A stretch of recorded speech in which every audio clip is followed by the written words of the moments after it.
السلام علیکم ورحمۃ اللہ تعالی وبرکاتہ۔ بسم اللہ الرحمن الرحیم۔ آج میں آپ کے سامنے دو واقعے کی حقیقت اصل بتانے والا ہوں، اور یہ دونوں واقعہ جو ہے معتبر کتابوں میں درج ہے۔ ہمارے یہاں معتبر کتابوں میں درج ہیں اور معتبر مصنف نے لکھی ہے، سمجھ رہے ہیں؟ بہت سے لوگ کہتے ہیں نا کہ معتبر کتاب کا حوالہ دیجئے، معتبر مصنف کا حوالہ دیجئے۔ میں آج آپ کو دو من گڑھت جھوٹے واقعہ معتبر کتاب اور معتبر مصنف سے دکھانے والا ہوں۔ بات یہ ہے کہ میں کہتا ہوں ہمیشہ کسی مصنف کی کتاب میں کوئی روایت آ جانے سے یہ ثابت نہیں ہوتا کہ وہ مصنف کا عقیدہ ہے، بلکہ یہ ہے کہ مصنف کو جو واقعہ جو روایت ملی اس نے اپنی کتاب میں درج کر لی۔ تحقیق اور تصدیق کرنا ہمارا یعنی ہم سے مراد یعنی علماء کا کام ہے۔ علماء اس کی تصدیق و تحقیق کریں کہ یہ واقعہ صحیح ہے یا نہیں، یہ کیا کہیں ایسا تو نہیں کہ یہ خلاف شرع واقعہ ہو، سمجھ رہے ہیں؟ بات یہ ہے، مجھے ایک بات سمجھنے میں بہت وقت لگا، لیکن الحمدللہ اچھے سے میں نے سمجھ لیا کہ میرے امام اہل سنت اعلیٰ حضرت رحمۃ اللہ علیہ فرماتے ہیں کہ غیر عالم کو تقریر کرنا ناجائز ہے۔ پہلے تو میں اس بات پہ پریشان رہا، نہیں سمجھ تھی، لیکن الحمدللہ دھیرے دھیرے اتنی اچھے سے سمجھ میں آ چکی ہے یہ بات کہ خوب اچھے سے میں جانتا ہوں اس بات کو کہ غیر عالم کو تقریر کرنا ناجائز ہے۔ کیوں؟ بات یہ ہے کہ غیر عالم کو اتنی تنبیہ نہیں ہوتی، اتنا شعور نہیں ہوتا کہ وہ ان واقعات کو دیکھ کر یہ سمجھ سکے کہ یہ واقعہ کہیں خلاف شرع تو نہیں ہے۔ اس کو تو بس اس سے مطلب ہوتا ہے غیر عالم کو کہ یہ کتاب ہمارے ہاں معتبر ہے، یہ مصنف ہمارے ہاں معتبر ہے۔ اب وہ اس کتاب کو خرید لیا، اس کتاب کو پڑھ رہا ہے اور اسی کتاب سے جتنے واقعے ہیں اس کو بیان کر رہا ہے۔ اس کو اتنا شعور نہیں ہے کہ کیا اس کتاب میں کوئی ایسی بات ایسی روایت تو نہیں موجود ہے کہ کہیں وہ من گڑھت جھوٹی ہو، بے اصل ہو، جس کا نہیں، اس کو اتنا تمیز نہیں ہوتی، اتنا شعور نہیں ہوتا۔ لیکن عالم جو ہوتا ہے، کیونکہ اس نے پڑھی ہوتی ہے کتابیں، ان کو اتنا پڑھایا جاتا ہے، سمجھایا جاتا ہے، بتایا جاتا ہے کہ کون سی بات خلاف شرع ہے، کون سی بات خلاف شرع نہیں ہے، تو عالم کو اتنا شعور ہوتا ہے، سمجھ رہے ہیں؟ تو غیر عالم اور عالم میں یہ فرق ہوتا ہے۔ آج آپ سمجھ رہے ہیں؟ غیر عالم کتاب معتبر پائی اس نے کہ ہمارے ہاں یہ کتاب معتبر ہے، مصنف معتبر ہے، تو اب اس میں جتنی باتیں لکھی ہیں سب ٹھیک ہے، تو وہ یہ سمجھتا ہے، غیر عالم یہ سمجھتا ہے۔ لیکن عالم جب یہ کتاب کو پائے گا تو وہ دیکھے گا معتبر ہے کتاب، ٹھیک ہے، مصنف بھی معتبر ہے، ٹھیک ہے، لیکن اس میں جو واقعات موجود ہیں کہیں ایسا تو نہیں کہ وہ واقعات جو ہیں شریعت سے ٹکرا رہی ہوں، قرآن کے آیت سے ٹکرا رہی ہوں، سمجھ رہے ہیں؟ خلاف شرع نہیں ہے، سمجھ رہے؟ تو یہ سب باتوں کو عالم سمجھتا ہے، غیر عالم نہیں سمجھ پائے گا۔ غیر عالم تو بس پڑھ کے وہ بیان کرتا رہے گا۔ اسی لیے اعلیٰ حضرت نے فرمایا غیر عالم تقریر نہ کرے، کیونکہ وہ تو الٹا پلٹا سب بیان کر دے گا نا کتابوں سے اٹھا کے۔ کہ آپ نے نہیں دیکھا کہ صحیح بخاری میں ایسی روایتیں، صحیح بخاری جو قرآن کے بعد دوسرے درجے پہ کتاب ہے، اس میں بھی ایسی روایتیں ہیں جسے بیان کرنا درست نہیں ہے، اس کو امت ایکسیپٹ نہیں کرتی۔ میں آپ کو دو روایتوں کے بارے میں بتا دوں۔ ایک روایت صحیح بخاری میں موجود ہے کہ رسول اللہ صلی اللہ تعالی علیہ وسلم معاذ اللہ رب العالمین، صد معاذ اللہ رب العالمین، اس میں لکھا ہے کہ رسول اللہ صلی اللہ علیہ وسلم پہاڑوں پر چڑھ جاتے تھے تاکہ وہاں سے اپنے آپ کو گرا کر ہلاک کر لیں، یعنی معاذ اللہ خودکشی کرنے کی کوشش کر رہے تھے رسول اللہ صلی اللہ علیہ وسلم۔ یہ واقعہ بخاری شریف میں لکھا ہے۔ سوچیں، نبی جو ہوتے ہیں، انبیاء جو ہوتے ہیں، وہ معصوم ہوتے ہیں، معصوم عن الخطا، اور فرشتے ملائکہ یہ بھی معصوم عن الخطا ہوتے ہیں۔ تو بتائیے یہ معصوم ہیں، اللہ نے انہیں خطاؤں سے معصوم کر دیا ہے، یہ خطا نہیں کرتے، الا خطائے اجتہادی حضرت آدم علیہ السلام سے ہوئی۔ اب کیا رسول اللہ جو سید المرسلین ہیں وہ یہ کام کرنے جائیں گے کہ اپنے آپ کو گرا کر ہلاک کر لیں، یعنی حرام موت میں، حرام موت معاذ اللہ رب العالمین؟ سوچنا بھی کتنی عجیب لگتی ہے یہ بات۔ صحیح بخاری میں روایت موجود ہے، کیا مانیں گے آپ؟ معتبر مصنف، معتبر کتاب، غیر عالم کو مل جائے تو وہ بیان کر دے گا، لیکن عالم اس کو بات سمجھتا ہے کہ نبی معصوم ہوتے ہیں، وہ سوچ بھی نہیں سکتے گناہ کے بارے میں، اور یہ گناہ ان کے طرف منسوب کیا جا رہا ہے کہ وہ سوچ رہے ہیں اور جا بھی رہے ہیں، پہاڑ پہ چڑھ بھی رہے ہیں۔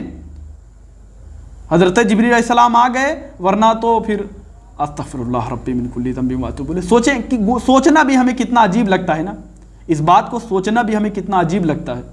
اور دوسری بات، رسول اللہ صلی اللہ علیہ وسلم سید المرسلین پر جادو ہو گیا، ایک یہودی نے آپ پر جادو کر دیا۔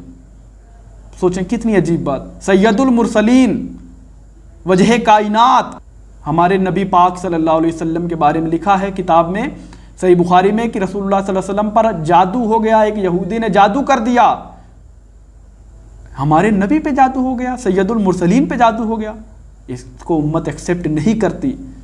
تو سوچیں، صحیح بخاری قرآن کے بعد دوسری درجے پہ کتاب مانی جاتی ہے ہمارے ہاں، اس کتاب میں جب ایسی روایت موجود آ گئی تو پھر کیا کہو گے؟ آئیے میں آپ کو جو 2 روایت میں نے کہا نا بتاؤں گا، اب معتبر کتاب سے معتبر روایت وہ آج بتانے چلا ہوں۔ ہمارے یہاں کے علماء جو ہیں اس کتاب سے بڑا واقعات بیان کرتے ہیں، کیونکہ تحقیق و تصدیق نہیں ہوئی ہے نا۔ کون سی کتاب؟ کتاب کا نام ہے تفریح الخاطر۔ ہمارے یہاں کے سید امین القادری صاحب اس کتاب کو تو بڑے دھڑلے سے بیان کرتے ہیں اور حوالہ بھی دیتے ہیں اور کہتے ہیں بار بار تفریح الخاطر میں لکھی ہے یہ بات، تفریح الخاطر میں لکھی ہے یہ بات، امام اربلی کا یہ مقام ہے، امام اربلی کا علمی مقام یہ ہے۔ خوب کہتے ہیں، ٹھیک ہے میں مانتا ہوں امام اربلی رحمۃ اللہ علیہ بہت بڑے اللہ کے نیک بندے تھے، لیکن کیا وہ جو ان کی کتابوں میں لکھی ہے ساری بات درست ہے؟ سارے واقعات درست ہیں؟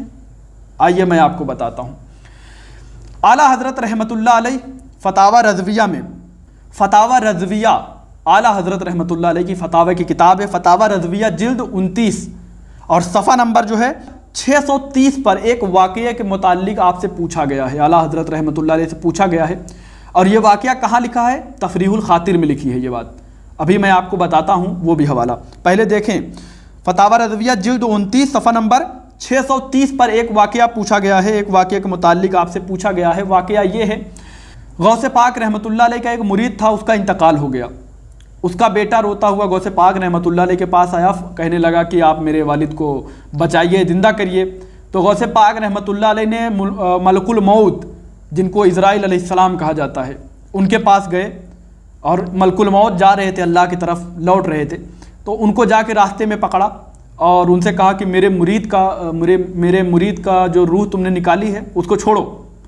تو ملک الموت نے کیا پیارا جواب دیا، توحید یہ ہے۔ ملک الموت نے کہا کہ میں اللہ کے حکم سے روح کو نکالتا ہوں اور اللہ کے حکم سے ہی روح کو چھوڑوں گا، آپ کے کہنے سے نہیں، کیونکہ فرشتے ملائکہ جو ہیں وہ اللہ کے حکم پر موقوف ہیں نا۔ تو انہوں نے وہی جواب دیا کہ ہم اللہ کے یعنی حکم پر موقوف ہیں اور اللہ کے حکم سے ہی ہم روح چھوڑتے ہیں اور قبض کرتے ہیں۔ تو غوث پاک رحمۃ اللہ علیہ نے ضد کرنے لگے، یہاں تک کہ غوث پاک رحمۃ اللہ علیہ ملک الموت حضرت اسرائیل علیہ السلام کو تماچا مار دیا۔ سوچیں، رسول الملائکہ ہیں حضرت اسرائیل علیہ السلام، رسول الملائکہ، جیسے انسانوں میں رسول ہوئے ہیں نا، ایسے یہ فرشتوں میں رسول ہوئے ہیں۔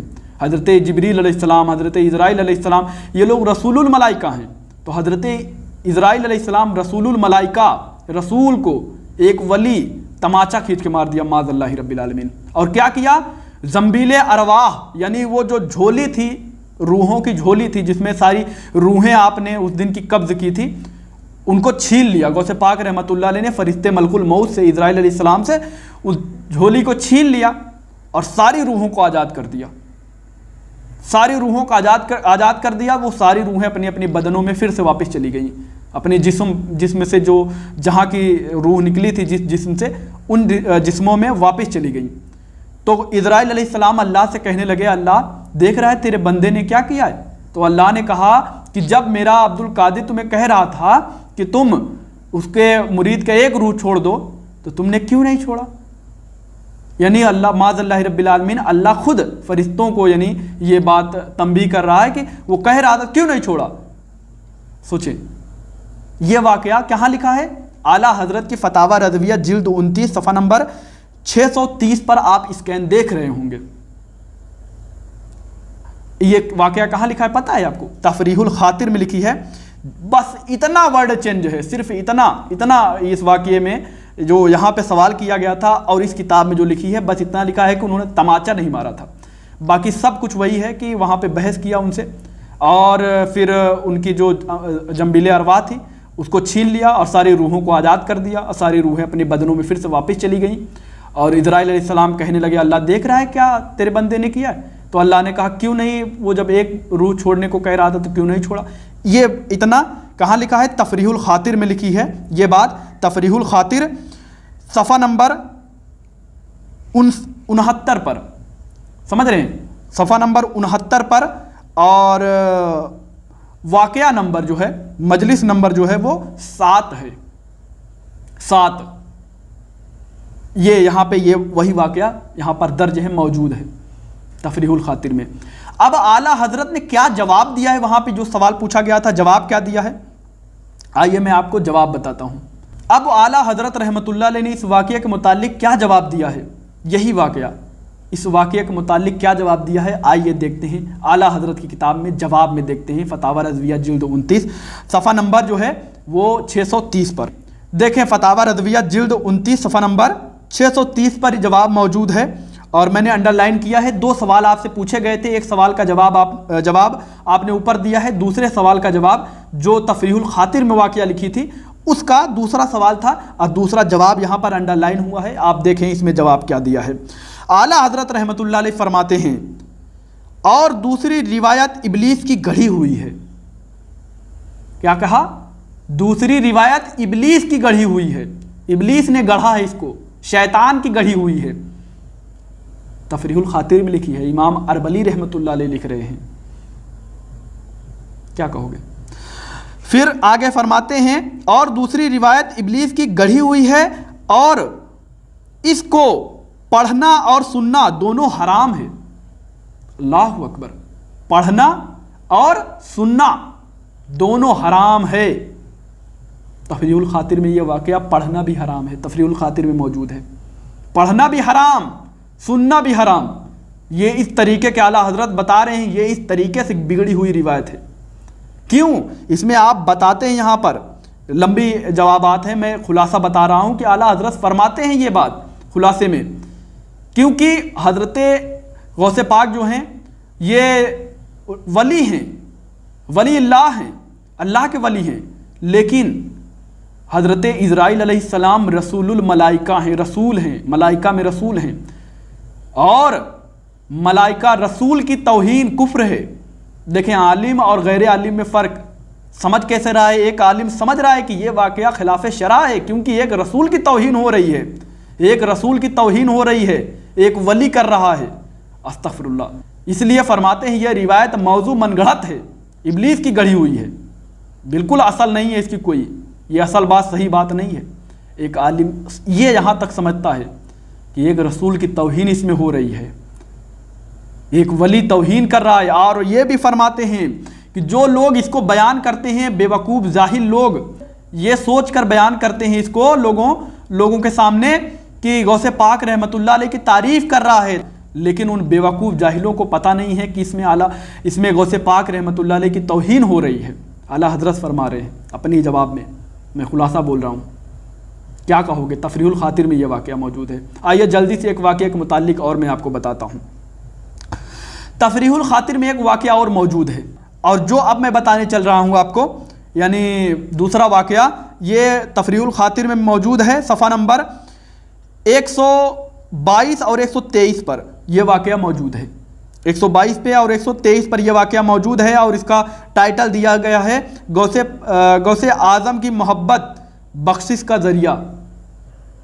سمجھ رہے ہیں؟ یہ لکھا گیا ہے, اور مجلس نمبر اور اس کا جو واقعہ نمبر ہے وہ 48 ہے. اس میں ایک واقعہ لکھی گئی ہے.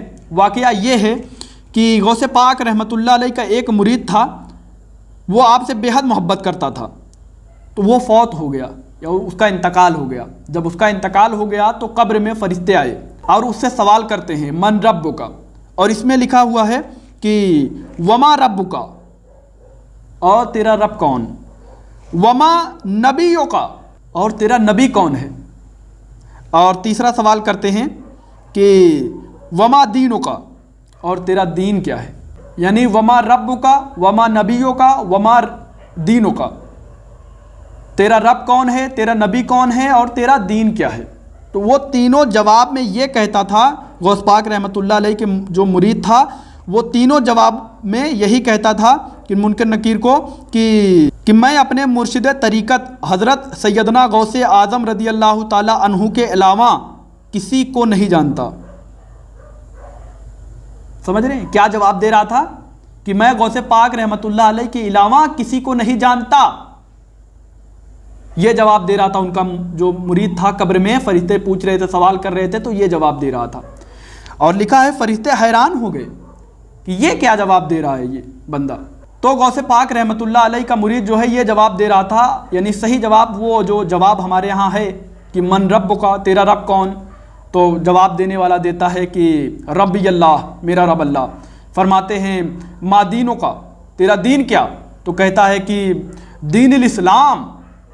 اور کہتے ہیں کہ ما کنت تقول فی حق ھذا الرجل، تم اس نبی پاک صلی اللہ علیہ وسلم کے بارے میں تصویر دکھائی جائے گی، کئی روایتیں ہیں تصویر دکھائی جائے گی، یا نبی پاک صلی اللہ علیہ وسلم خود بخود آپ تشریف لائیں گے، اور ایک ہے کہ آپ صلی اللہ علیہ وسلم کی قبر مبارک سے اس جو قبر جو ہوگا جو مرنے والا، اس کی قبر کے یعنی جتنے بھی پردے حائل ہیں سب ہٹا دیے جائیں گے، وہاں سے وہ رسول اللہ صلی اللہ علیہ وسلم کے قبر مبارک میں رسول اللہ صلی اللہ علیہ وسلم کو دیکھے گا. ٹھیک ہے، وہ اپنی بات اختلاف ہے، کچھ بھی ہو. تو جواب دینے والا دے گا ہوا محمد الرسول اللہ صلی اللہ علیہ وسلم، وہ ہمارے نبی پاک صلی اللہ علیہ وسلم ہیں، یعنی ہمارے نبی ہیں، میں ان کو اپنا نبی کہتا تھا. ٹھیک ہے، یہ جواب دے گا. لیکن یہاں پر غوث پاک کا مرید کہہ رہا تھا کہ میں تو غوث پاک رحمۃ اللہ علیہ کے علاوہ کسی کو نہیں جانتا. تو بہرحال فرشتے حیران ہوئے، اللہ تبارک و تعالیٰ کی طرف سے ندا آئی اس کو عذاب دو. جب اس کو عذاب دینے لگے فرشتے تو وہ غوث پاک رحمۃ اللہ علیہ قبر میں پکارنے لگا مدد کے لیے. یہ تفریح الخاطر میں جو لکھی ہے بات، میں اس کا مفہوم بتا رہا ہوں. وہ پکارنے لگا، اسکین لگی ہے، پڑھ لینا. ٹھیک ہے، تو پکارنے لگا، غوث پاک رحمۃ اللہ علیہ کو پکارنے لگا. غوث پاک رحمۃ اللہ علیہ آ گئے، قبر میں آ گئے اس کی یعنی مدد کرنے کے لیے، اور فرشتوں سے کہنے لگے کہ میرا مرید ہے، اس کو چھوڑ دو اور جو سوال ہو مجھ سے کرو. تو فرشتوں نے کہا یہ تو کوئی طریقہ نہیں ہے نا. تو بہرحال پھر اللہ تبارک و تعالیٰ کی طرف سے ندا ہوئی کہ اس کو عذاب دو. دیکھیے ایک بار اللہ نے کہا عذاب دو، اللہ کا حکم تھا، فرشتے عذاب دینے لگے تو وہ غوث پاک رحمۃ اللہ علیہ کو پکارنے لگا، غوث پاک آ گئے مدد کے لیے. اب پھر غوث پاک رحمۃ اللہ علیہ ہیں، اللہ کی طرف سے حکم ہوا کہ اس کو عذاب دو. جب فرشتے عذاب دینے لگے تو غوث پاک رحمۃ اللہ علیہ جلال میں آ گئے اور فرشتوں سے ان کے ہتھوڑے کو چھین لیا. سمجھ رہے ہیں، فرشتوں سے ان کے ہتھوڑوں کو چھین لیا اور کہا کہ جلدی سے عذاب کو ختم کرو ورنہ میں پوری جنت دوزخ جلا کے رکھ دوں گا. سمجھ رہے ہیں، یہ اتنی بڑی بات غوث پاک رحمۃ اللہ علیہ فرما رہے ہیں. تو فرشتوں سے اللہ نے کہا کہ ٹھیک ہے بخش دیا اس کو، اس کے مرید کو بخش دو. یہ بات تفریح الخاطر میں موجود ہے. اب اس کا جواب آئیے میں آپ کو دیتا ہوں. میں نہیں، میرے مفتیان کرام، اکابرین مفتیان کرام جواب دیتے ہیں، کیونکہ وہ عالم تھے، وہ بات کو نزاکت کو سمجھتے تھے کہ کون سی بات کس طریقے سے ہونی چاہیے، کون سی بات خلاف شرع ہے، کون سی بات خلاف شرع نہیں ہے. سب سے پہلے میں جواب میں آپ کے سامنے پیش کر رہا ہوں حضرت علامہ مفتی شریف الحق امجدی صاحب. سمجھ رہے ہیں، علامہ مولانا مفتی شریف الحق امجدی صاحب کی کتاب فتاوی شارح بخاری میں جلد 2 صفحہ نمبر 125 پر آپ دیکھیں، 125 پر جواب موجود ہے. اس کے آگے سوال کیا گیا ہے، ایسے ہی واقعہ ان سے ایسے ہی ایک ملتا جلتا واقعہ، بس یہی سیم ملتا جلتا آپ پڑھیں گے کتاب میں. تو وہ قوالی ہے، اس کے متعلق ان سے پوچھا گیا تھا، پوری قوالی یہاں پر درج کی گئی ہے، لکھی گئی ہے، تحریر کی گئی ہے. اور پھر جواب میں کیا فرماتے ہیں، میں آپ کو جواب سنانا چاہتا ہوں. اور یہی واقعہ بس کچھ لفظوں سے رد و بدل کر کے پوری قوالی جو ہے وہ پوچھی گئی تھی سوال میں، اور آپ پھر جواب دیتے ہیں کہ یہ روایت جو ہے وہ صحیح احادیث سے ٹکراتی ہے، صحیح احادیثوں سے ٹکراتی ہے. وہ کیسے؟ وہ بھائی عالم تھے، میں نے کہا عالم تھے، تو وہ کیسے؟ فرماتے ہیں احادیثوں سے ہمیں یہ صرف پتہ چلتا ہے کہ قبر میں فرشتے جو سوالات کریں گے ان کے 2 طریقے سے جوابات ہوں گے. بس ایک جوابات یہ جو بھی میں نے بتایا، فرشتے سوال کریں گے من ربو کا، ربی اللہ، دین اسلام، ہوا محمد الرسول اللہ، یہ جواب. دوسرا جواب اگر مسلمان نہیں ہے، سمجھ رہے ہیں، منافق ہے، غیر بد عقیدہ ہے، تو ان کے لیے جو جواب ہوگا، جواب آتا ہے کہ یہ جواب نہیں دے پائیں گے، کہیں گے لا ادری افسوس، لا ادری افسوس، میں اس پر یعنی میں نہیں کچھ جانتا، مجھے افسوس ہے. سمجھ رہے ہیں؟ تو فرماتے ہیں ان دونوں جوابوں کی علاوہ کوئی اور جواب ہمیں حدیث سے نہیں پتہ چلتے. مومن ہوگا تو ایسے جواب دے گا، اور اگر مومن نہیں ہے تو ایسے جواب دے گا. تیسرا کوئی جواب ہی ہمیں حدیث سے نہیں پتہ چلتے. تو یہاں پر وہ کیسے کہہ رہا تھا کہ میں غوث پاک کا میں غوث پاک کا مرید ہوں مطلب، اور میں ان کے علاوہ کسی کو نہیں جانتا. سمجھ رہے ہیں؟ میں ان کے علاوہ کسی کو نہیں جانتا، اپنے نبی کو نہیں جانتا، وہ اپنے اللہ کو نہیں جانتا، اپنے دین کو نہیں جانتا، بس غوث پاک کا مرید ہے. سمجھ رہے ہیں؟ تو فرماتے ہیں یہ واقعہ جو ہے صحیح حدیثوں سے ٹکراتی ہے. اور دوسری بات فرماتے ہیں کہ ہمیں سوالات میں جو ہیں ہمیں یہی ملتا ہے کہ قبر میں جو سوالات ہوں گے وہ ہوں گے من ربک کا، ما دینک کا، ما کنت تقول فی حق ھذا الرجل، یعنی نبی پاک صلی اللہ علیہ وسلم کے بارے میں کیا کہتا تھا.